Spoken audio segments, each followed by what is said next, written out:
Hi friends, welcome to Telugu tech 10. నేను కార్తిక్, మీ tech మిత్రుడు.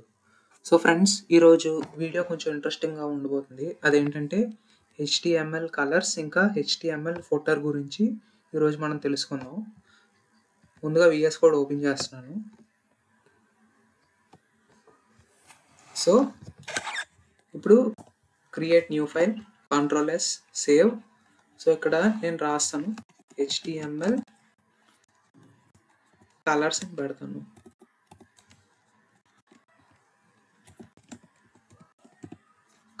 పెడుతున్నాను. ఇక్కడ HTML అని పెట్టి సేవ్ చేస్తున్నాను. డాక్ టైప్ HTML, అలాగే HTML హెడ్లో మళ్ళీ టైటిల్ ఏంటి? HTML colours. సో ఇప్పుడు బాడీ. సో ఫ్రెండ్స్, ముందుగా స్టార్ట్ చేసే ముందు ఒక చిన్న రిక్వెస్ట్, వీడియో మొత్తం పూర్తిగా చూడండి, అలాగే ఛానల్ని ఫస్ట్ సబ్స్క్రైబ్ చేసుకోండి, అలాగే లైక్ చేయండి, and me friends and family members కూడా షేర్ చేయండి ఫ్రెండ్స్. తప్పకుండా కొంచెం మీరు అలా సబ్స్క్రైబ్ చేస్తే నాకు కొంచెం ఇంకా మంచి వీడియోస్ చేయడానికి నాకు మోటివేషన్గా ఉంటుంది. అండ్ ఆల్రెడీ సబ్స్క్రైబ్ చేసి ఉంటే thank you so much. So ఇప్పుడు ముందుగా HTML కలర్స్. సార్ ఇప్పుడు ఏంటంటే, ఇప్పుడు వెబ్సైట్లోని మనకి కంటెంట్ అనేది డిస్ప్లే చేస్తున్నాం, ఇమేజెస్ పెడుతున్నాం, ఇదంతా బాగానే ఉంది. నాకు ఒక పర్టికులర్ ట్యాగ్ కానీ లేకపోతే ఒక పర్టికులర్ ఎలిమెంట్ కానీ నాకు డిఫరెంట్ కలర్స్లో కావాలి. ఇప్పుడు మనం వేరే వెబ్సైట్లో చూస్తూ ఉంటాం, గ్రీన్ కలర్ కానీ రెడ్ కలర్, అలా మనకి నచ్చినట్టు పెట్టుకుంటాం అనమాట ఈ కలర్స్. సార్ ఇవి ఎలా మనం చేయాలి అంటే, ఇప్పుడు నేను మీకు చూపిస్తాను. ముందుగా HTML కలర్స్ అనేవి మనం డిఫరెంట్గా ఉంటాయి ఫ్రెండ్స్. అదేంటంటే RGB అని, HEX అని ఒకటి, HSL అని ఒకటి, RGBA అని, లేదా HSLA అని వాల్యూస్తోని మనం కలర్స్ అనేవి సెట్ చేసుకుంటాం ఫ్రెండ్స్. సో ముందుగా ఒక చిన్న ఎగ్జాంపుల్ నేను మీకు చూపిస్తాను చూడండి. ఇక్కడ తెలుగు టెక్ 10 అని నేను రాశాను. సో ఇక్కడ ఈ H1 దగ్గర నేను అలా మనం కలర్స్ సెట్ చేయాలంటే, కలర్స్ కానీ ఏవైనా స్టైలింగ్, ఇదంతా ఏంటి కలర్స్ ఎక్కడ ఏది ఉండాలి అలా పెట్టి, ఇదంతా ఏంటంటారు మనం స్టైలింగ్, అది CSSలోకి వస్తుంది. సో ఏదైనా ఇక్కడ ఇలా చేయాలంటే దీన్ని స్టైల్తోనే మనం చేస్తాం అనమాట. So style is equal to, ఇక్కడ నాకు ఇదంతా ఈ వెనకాల బ్యాక్గ్రౌండ్ అంతా నాకు ఫర్ ఎగ్జాంపుల్ బ్లూ కలర్లో కావాలనుకోండి, అప్పుడు ఏం చేస్తాం అంటే style is equal to background colour blue అని పెట్టుకుంటాను అనమాట. ఓకేనా? సో ఇప్పుడు ఇది మన పేజ్లో ఎలా కనిపిస్తుందో ఒకసారి మనం చూద్దాం. ఓకేనా? Click on go live. చూసారా బ్లూ కలర్లో ఎలా కనిపించిందో? సో ఇప్పుడు ఇది ఇక్కడ ఉంది కదా, ఇప్పుడు నేను ఇది మధ్యలోకి తేవాలనుకుంటున్నాను. అది ఎలాగో చూడండి. అప్పుడు ఏం లేదు ఫ్రెండ్స్, మనం ఇక్కడికి వెళ్ళి టెక్స్ట్ అలైన్ అని ఉంటుంది, సెంటర్. నాకు సెంటర్లో కావాలి ఇది. చూసారా ఇది సెంటర్లోకి ఎలాగొచ్చిందో? ఇది మనం ఇదంతా స్టైలింగ్తో చేస్తాం ఫ్రెండ్స్. సో ఇప్పుడు మనం ముఖ్యంగా కలర్ గురించి మాట్లాడుతున్నాం కాబట్టి, నేను ఇక్కడ నాకు బ్యాక్గ్రౌండ్ కలర్ ఈ విధంగా కావాలని చెప్పి నేను సెట్ చేసుకున్నాను. సో ఇప్పుడు నేను ఇంకోటి క్రియేట్ చేస్తాను చూడండి. లైక్ ఇప్పుడు నేను పారాగ్రాఫ్ పెట్టుకుంటున్నాను. సో తెలుగు టెక్ 10 అని నేను ఇక్కడ రాశాను, లేదా ఇక్కడ నేను రాసుకుంటాను, the founder of Telugu tech 10 is Karthik అని నేను రాశాను. సో ఇప్పుడు ఇది ఎలా కనిపిస్తుంది చూడండి. చూసారా ఇది ఎలా కనిపించిందో? నాకు ఇప్పుడు ఇదంతా ఒక డిఫరెంట్ కలర్లో నాకు కావాలి. అది ఎలా అంటే, ఇప్పుడు ఈ టెక్స్ట్ అని చూసారు, బ్లాక్ కలర్లో కనబడుతుంది, నాకు ఇది డిఫరెంట్ కలర్లో కావాలి. అలాంటప్పుడు ఏం చేస్తానంటే, ఇక్కడికి వెళ్ళి style is equal to colour. ఓకేనా? బ్యాక్గ్రౌండ్ కలర్ కాదు, కలర్. నాకు కలర్ కావాలి. ఇక్కడ నేను ఏదైనా కలర్ ఇస్తాను. ఫర్ ఎగ్జాంపుల్ బాగా కనిపించాలి కదా అందగా, ఇది బ్రౌన్ అని ఇచ్చాను చూడండి. చూసారా ఈ కలర్ ఎలా మారిందో? ఈ విధంగా మనం కలర్స్ అనేవి సెట్ చేసుకుంటాం ఫ్రెండ్స్. సో ఈ కలర్స్ అనేవి ఇక్కడ పి స్టైల్ అనే కాదు, మనం CSS నుంచి కూడా చేస్తాం. అది నేను ముందు CSS స్టార్ట్ చేసేటప్పుడు నేను మీకు చెప్తాను అది ఎలా చేయాలనేది. సో ఆర్జీబీ కలర్స్ లేదా రెడ్ గ్రీన్ బ్లూ అని కూడా అనొచ్చు. సో అది ఎలా చేస్తానో ఒకసారి మీరు చూడండి. ఇప్పుడు నేను ఇంకోటి రాస్తున్నాను, please subscribe to my channel అని నేను ఇక్కడ రాశాను అనుకోండి. ఇప్పుడు నేను ఇక్కడ ఇస్తున్నాను సేమ్ మళ్ళీ స్టైల్ ఈజ్ ఈక్వల్ టు నాకు బ్యాక్గ్రౌండ్ కలర్లో కావాలి. బ్యాక్గ్రౌండ్ కలర్ నేను ఇప్పుడు ఏమిస్తున్నాను, ఆర్జీబీ అనేది నేను ఇచ్చాను. చూసారా, రెడ్ గ్రీన్ బ్లూ. ఇవి ఎలా చేయాలి ఏంటి అనేది ఒకసారి నేను ఇప్పుడు ఇది ఎలా అవుతుంది కదా, ఒకసారి నేను చూపిస్తాను చూడండి. చూసారా ఇది ఎలా వచ్చిందో. ఇప్పుడు నేను ఇక్కడ మారుస్తున్నాను, ఓకేనా. ఒకసారి నేను మీకు అది ఎలాగంటే ఎలా పర్ఫామ్ చేస్తుంది ఏంటి అనేది ఒకసారి నేను చూపిస్తాను. నాకు ఇప్పుడు ఓన్లీ ఇప్పుడు ఇక్కడ రెడ్ అని ఇచ్చానా, ఇలా కాకుండా నేను 255 అని రాస్తాను. 255 అంటే రెడ్డే, ఓకేనా. ఇది నేను 0 చేస్తున్నాను, అలాగే ఇది 0. ఇప్పుడు చూడండి, చూసారా ఇది ఎలా అయిందో, అది రెడ్ అనమాట. ఇంకో విషయం, మనం ఇక్కడ రెడ్ అంటే రెడ్, బ్లూ అంటే బ్లూ అని ఇలా ఇచ్చికూడదు ఫ్రెండ్స్. అది ఇక్కడ చూసారా ఆటోమేటిక్గా తీసుకుంది. బ్లూ అంటే 0 0 255. అలాగే బ్రౌన్ కూడా ఉంటుంది చూడండి, 165 420 42 42. ఈ విధంగానే అది అర్థం చేసుకుంటుంది అనమాట. మీరు ఈ విధంగా ఇస్తేనే బెటర్. ఎందుకంటే ఇప్పుడు రెడ్ బ్లూ అని మనం ఇచ్చేస్తున్నాం. కొన్ని బ్రౌజర్స్ ఏంటంటే ఈ రెడ్ ఏంటి బ్లూ ఏంటి నాకు ఇదేం అర్థం కావట్లేదు అని చెప్పి ఈ కలర్ డిస్ప్లే చేయడం మానేస్తుంది అనమాట అకౌంట్. సో బెస్ట్ ప్రాక్టీస్ కింద చాలామంది ఇలాగే ఇస్తారనమాట. ఇలాగే ఇవ్వడమే సేఫ్.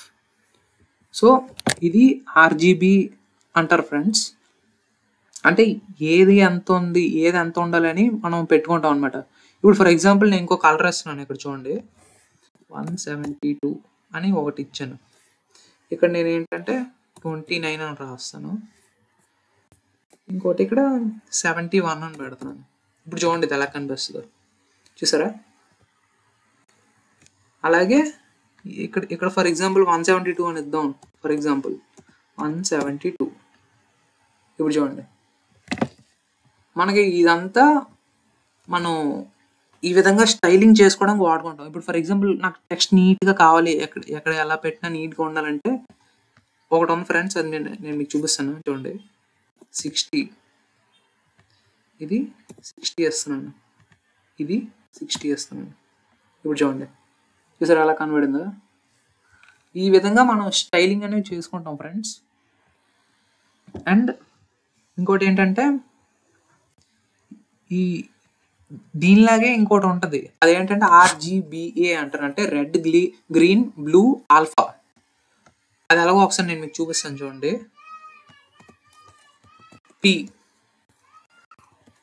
ఇక్కడ ఇప్పుడు నేను ఏమేస్తాను, దిస్ ఈజ్ ఆర్జీబీఏ కలర్ అని నేను ఇక్కడ ఇచ్చాను అనుకోండి. ఫర్ ఎగ్జాంపుల్ ఏదో ఒకటి మనకు నచ్చింది ఏదో ఒకటి ఇద్దాం. సో ఇక్కడ నేను అదేంటి బ్యాక్గ్రౌండ్ కలర్ అని పెట్టుకుంటున్నాను, ఆర్జీబీఏ అని నేను ఇక్కడ ఇచ్చాను. చూసారా, red green blue alpha. So ఇది ఈ లాస్ట్లో ఏదని చూసారా, ఈ ఆల్ఫా అనేది ఒకటి నాట్ ట్రాన్స్పరెంట్. అది పెద్ద ట్రాన్స్పరెంట్ కాదు. అది ఎలాగో పనిచేస్తో ఒకసారి నేను మీకు చూపిస్తాను. లైక్ ఓకేనా. ఆల్ఫా అంటే ఒపేసిటీ, సింపుల్గా చెప్పాలంటే, ఓకేనా. అండ్ ఈ కలర్స్ అనేవి రేంజ్ ఏంటంటే ఫ్రెండ్స్ 0 నుంచి 255 వరకు ఉంటాయి అన్నమాట.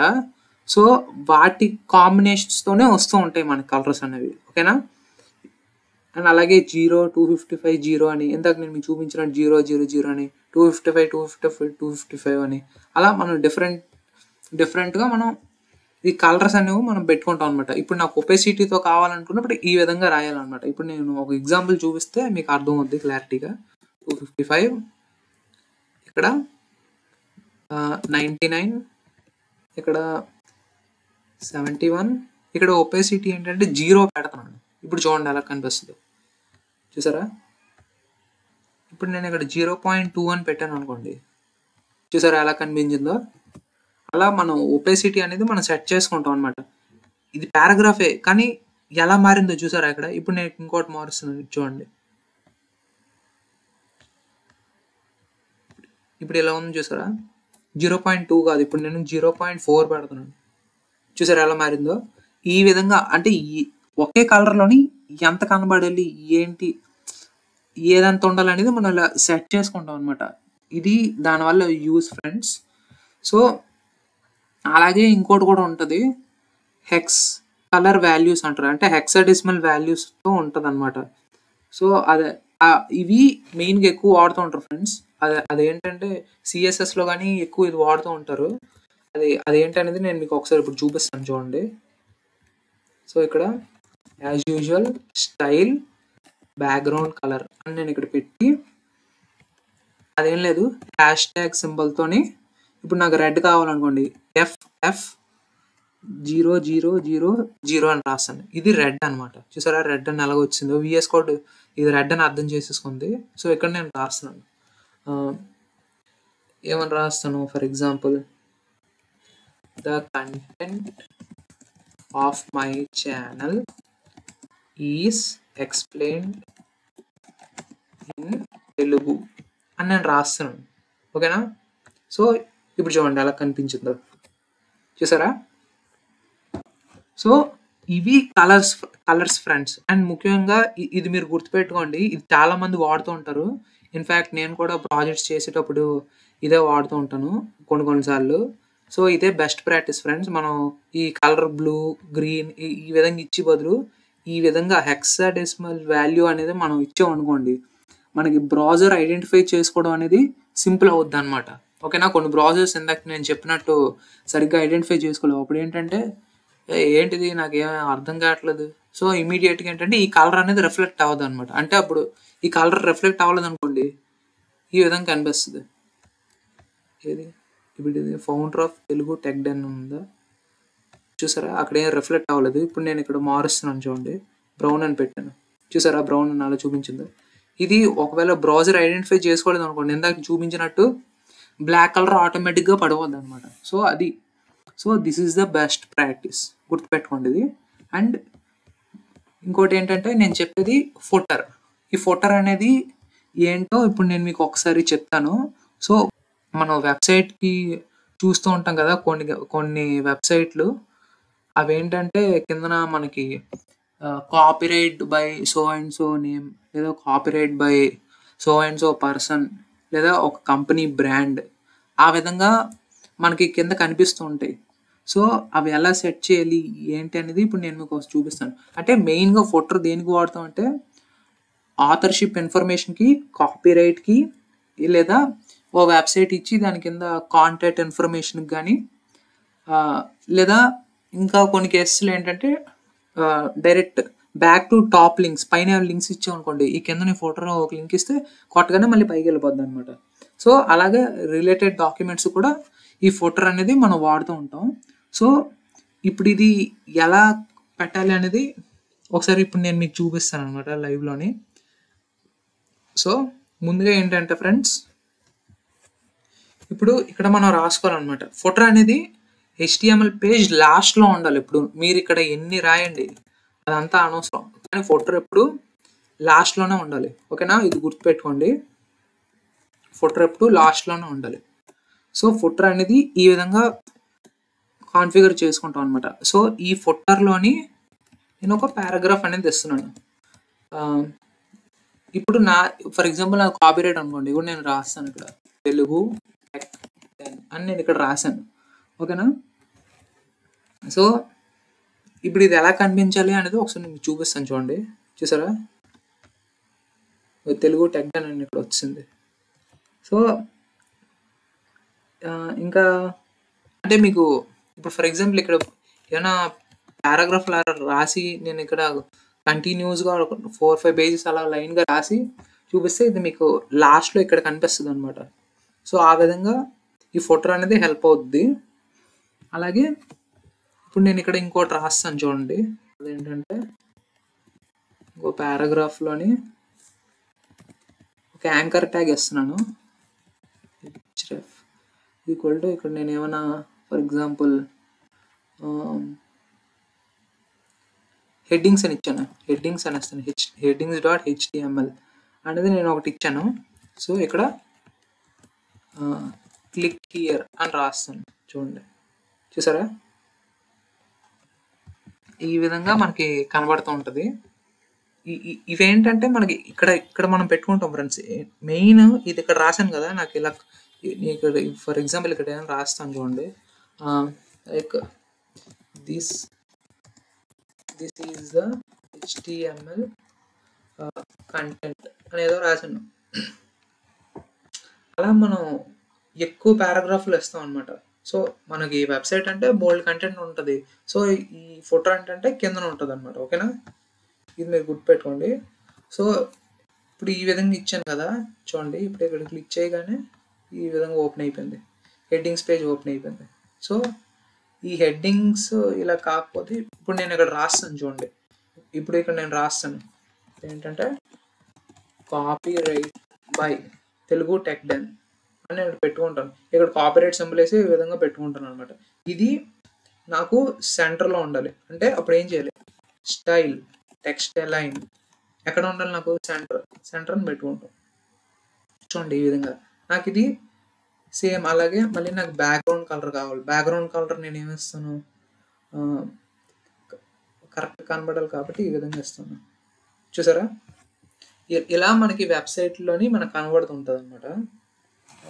ఇప్పుడు నేను ఓపెన్ చేస్తాను, ఫ్లిప్కార్ట్ ఓపెన్ చేశాను. ఇందులో ఏమైనా దొరుకుతుందేమో చూద్దాం. కింద కాపీరైట్ అని ఏమైనా ఇచ్చారేమో. ఇవన్నీ చూసారా, కాపీరైట్. ఈ విధంగా మనం సెట్ చేసుకుంటాం అనమాట. ఇది ఫోటో వల్ల అడ్వాంటేజ్. అలాగే ఈ ఫోటోలో కూడా ఇవన్నీ మనం పెట్టుకోవచ్చు. ఓకేనా, చూసారా ఇక్కడ కాపీరైట్ అని ఉంది చూడండి. ఇగో కాపీరైట్ సింబల్, ఇది flipkart.com, ఇది ఒక కాపీరైట్. ఓకేనా, అలా మనం ఈ ఫొటోస్ అను మనం వాడుకుంటాం అనమాట. సో ఇది ఫ్రెండ్స్ కలర్స్ ఇంకా ఫొటోస్ యొక్క కాన్సెప్ట్. ఈ రోజుతో ఏంటంటే HTML అయిపోయింది. అండ్ రేపు ఇంకో ప్రాజెక్ట్ ఏమైనా నేను చేస్తాను.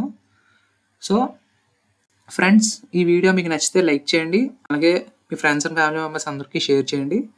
అండ్ మీరు సపోర్ట్ చేయండి ఫ్రెండ్స్. సో ఈ విధంగా మీరు చేస్తే నాకు ఇంకా మంచి వీడియోస్ చేయడానికి నాకు ఇంకా మోటివేషన్గా ఉంటుంది. And thanks for watching.